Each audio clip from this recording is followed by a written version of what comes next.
Bilang dating kadete at ngayon ay namumuno sa kapulisan ng rehiyon ng Cordillera, nagbigay galang at suporta si Police Brigadier General David Peredo Jr., Regional Director sa pagdiriwang ng ika-47th Philippine National Police Academy Foundation Day na ginanap kamakailan sa Camp Castañeda, Silang, Cavite.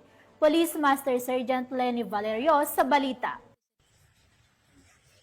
Dumalo si Police Brigadier General David K. Peredo Jr., Regional Director ng Police Regional Office Cordillera Administrative Region of Procor bilang ipinagmamalaking miyembro ng PNPA tagapagpatupad Class of 1992 sa pagdiriwang ng ika-47th PNPA Foundation Day na ginanap sa Camp General Mariano M. Castañeda, Silang, Cavite nitong ika-2 ng Hunyo taong kasalukuyan.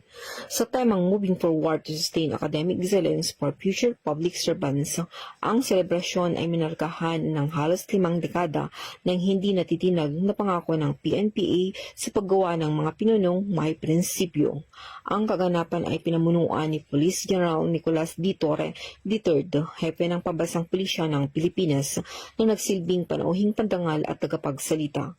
Sa kanyang mensahe ay pinuri niya ang akademya sa dedikasyon nitong ipamalas ang mga pangunahing pagpapahalaga ng integridad, disiplina at pagkamakabayan sa mga opisyal ng Philippine National Police, Bureau of Fire Protection at Bureau of Jail Management and Technology mula nang itatag ito noong 1978. Dumalo rin ang mga opisyal ng Department of Interior and Local Government, PNPA alumni mula sa iba't ibang klase, academy, faculty members, cadet corps at iba pang mga natatanging panauhin. Binigyan diin ang pagdiriwang sa pamagitan ng paggawad ng mga natatanging alumni at kadete kung saan si Police Brigadier General Peredo Jr. nakatanggap ng PNP General Emilio Aguinaldo Excellent Award. Kinilala ang karangalang ito ang kanyang patuloy na suporta at mga kontribusyon na lubos na nagpapataas sa pagsasanay at kakayahan sa edukasyon ng akademi, lalo na para sa mga maging opisyal ng pulisya.